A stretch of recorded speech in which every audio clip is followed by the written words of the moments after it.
ولو كان من عند غير الله لوجدوا فيه اختلافا كثيرا. بسم الله الرحمن الرحيم. الحمد لله رب العالمين وبه نستعين على أمور الدنيا والدين. أشهد أن لا إله إلا الله وحده لا شريك له وأشهد أن محمدا عبده ورسوله وصلى الله وسلم عليه وعلى آله وصحبه أجمعين. أما بعد. Pada kali ini kita memulai tafsir surat Al-Fatihah. Kita mulai dengan bacaan basmalah. Basmalah atau Bismillahirrahmanirrahim, ya. Ini para sahabat membuka kitabullah dengan bacaan basmalah. Basmalah ini ditaruh oleh para sahabat di awal permulaan Al-Quranul Karim. Para ulama sepakat bahwa Bismillahirrahmanirrahim adalah bagian dari surat An-Naml.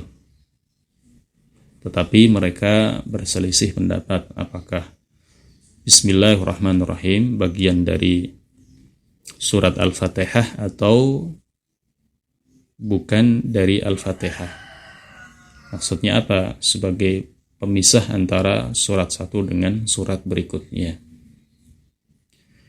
Yang pertama dari ulama, dan ini merupakan juga pendapat, ya, sudah ada di kalangan para sahabat, tabi'in, dan para ulama terdahulu dan sekarang, berpendapat bahwa Bismillahirrahmanirrahim bagian dari Al-Fatihah. Di antara dalilnya adalah hadis Abu Hurairah radhiyallahu an. Ketika beliau salat, beliau mengeraskan bacaan Bismillahirrahmanirrahim, dan setelah selesai salat beliau mengatakan, inni la ashbahakum salatan bi Rasulillah sallallahu alaihi wasallam. Ya, hadis ini sahih, diriwayatkan oleh Al-Imam An-Nasa'i.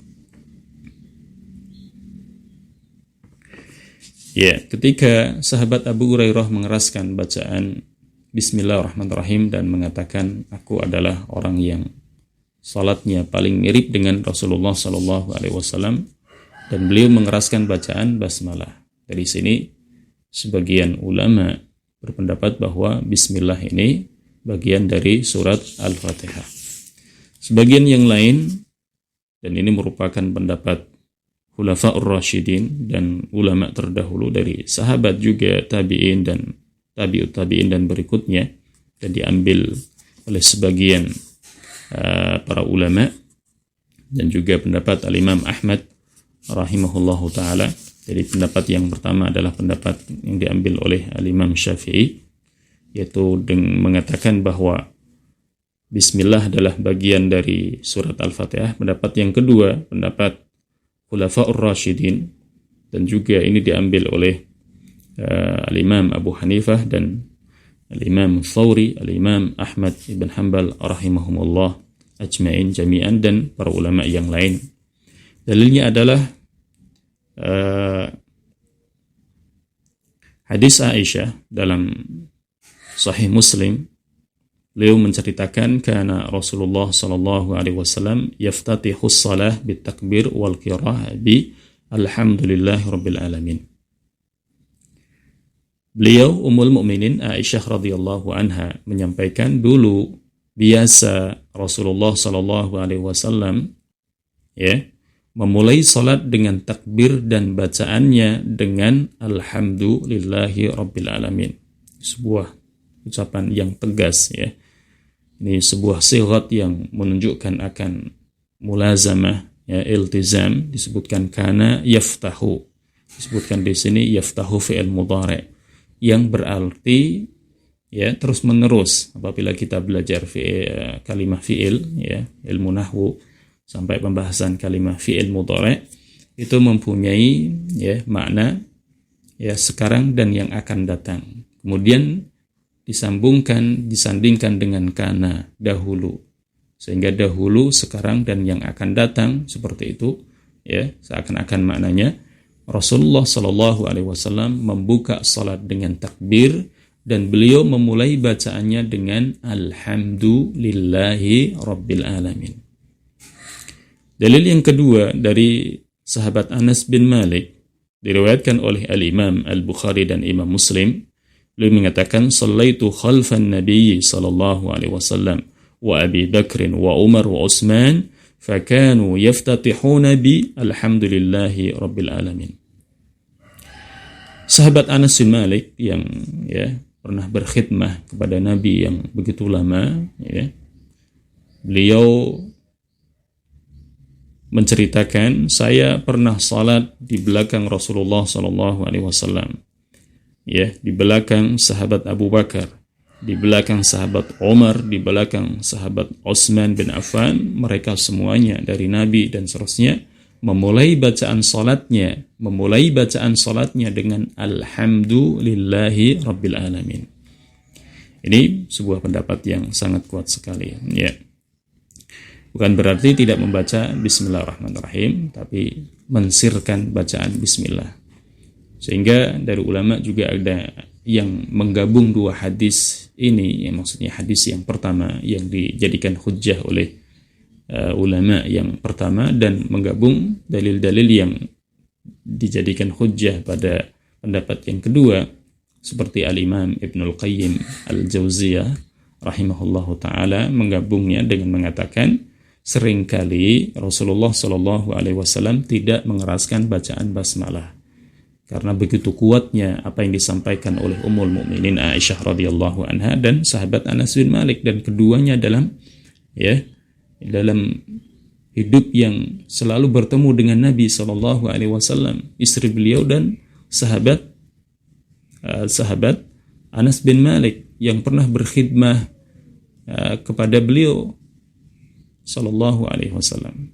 Adapun pendapat yang pertama yang disampaikan oleh sahabat Abu Hurairah, sedangkan sahabat Abu Hurairah yang mulia ini memang Islam di akhir-akhir, sehingga mulazamahnya istri beliau dengan sahabat Anas tentunya lebih lama dan lebih mengerti dari kondisi yang dilakukan oleh Rasulullah sallallahu alaihi wasallam. Sehingga Al-Imam Ibnul Qayyim rahimahullahu taala menyampaikan yang maknanya Rasulullah seringkali tidak mengeraskan bacaan basmalah, tidak mengeraskan bacaan basmalah dalam salat jahriyah, dan juga terkadang mengeraskan bacaan basmalah dalam salat jahriyah untuk mengamalkan hadis-hadis yang ada.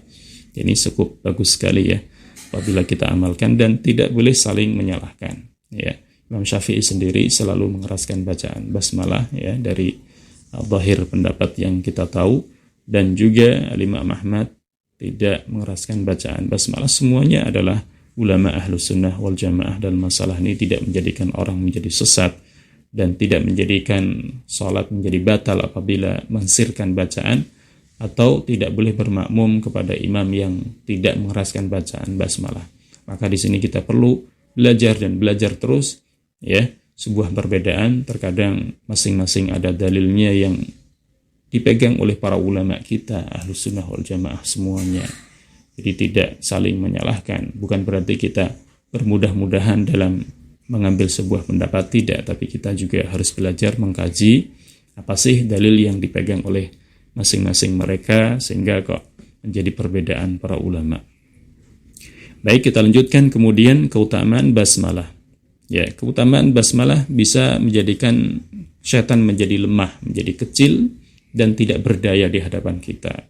Maka momen-momen penting dicontohkan oleh Nabi Shallallahu Alaihi Wasallam, kita mengucapkan basmalah sebelum makan dan seterusnya. Banyak tempat yang disebutkan oleh Nabi Shallallahu Alaihi Wasallam. Di antaranya adalah Rasulullah sallallahu alaihi wasallam pernah menyampaikan, la taqul ta'isa syaitan fa innaka idza qulta ta'isa syaitan ta'azam wa qala bi quwwati sara'tuhu. Jangan kau mengatakan celaka syaitan. Syaitan tidak berdaya, engkau celaka wahai syaitan dan seterusnya. Maka jika engkau berkata demikian, syaitan akan menjadi besar dan dia mengatakan dengan kekuatanku aku akan mengalahkannya. Kalau orang mengucapkan menghina syaitan, justru syaitan akan menjadi kuat, tubuhnya besar, ya, dan akan mengalahkan orang tersebut. Ketika orang itu melakukan kebaikan, akan segera berhenti karena syaitan mampu mengalahkan. Wa idza qulta bismillah tasaghar hatta yasira misla dzubab. Dan apabila engkau mengucapkan bismillah, ya, maka syaitan ini akan menjadi kecil sampai dia seperti nyamuk, seperti lalat. Mohon maaf. Ya, hadis ini diriwayatkan oleh Al-Imam Ahmad, Al-Imam Abu Dawud, dan hadis ini sahih menurut Syekh Mustafa Adawi hafizahullahu taala. Dalam riwayat yang lain, la taqul hakadha fa innahu yata'azam hatta yakuna kal bait. Jangan engkau berkata demikian. Engkau menghina syaitan, ya, celaka engkau syaitan dan seterusnya. Tidak. Fa innahu yata'azam. Kalau engkau mengucapkan demikian, maka dia akan semakin membesar seperti hingga tubuhnya seperti rumah, satu rumah besarnya. Walakin kul, akan tetapi, ya, Nabi memberikan nasihat, akan tetapi ucapkan bismillah fa innahu yasghur hatta yakuna kadzubabah. Ya, maka dia akan semakin kecil seperti lalat. Ya, ini anjuran dari Nabi sallallahu alaihi wasallam dan merupakan keutamaan basmalah. Dan banyak hadis lain yang menyebutkan tentang keutamaan basmalah.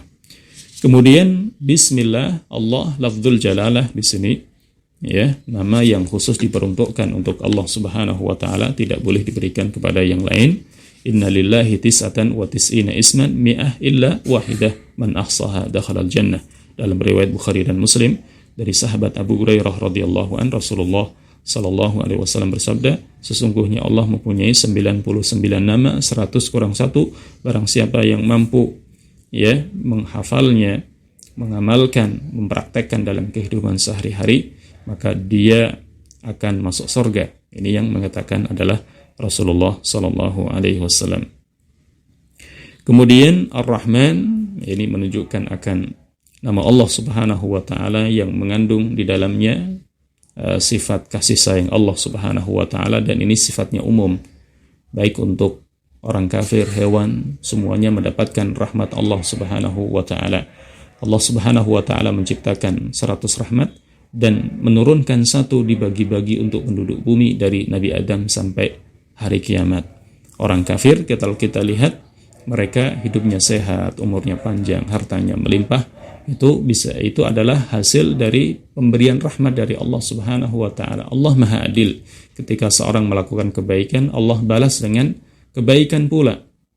Bisa jadi orang kafir tersebut banyak melakukan kebaikan yang sifatnya duniawi, seperti memberikan santunan kepada anak yatim dan seterusnya. Itu adalah sebuah kebaikan yang Allah akan balas di dunia, tetapi tidak balas di akhirat. Ad-dunya jannatul kafir wa sijnul mu'min.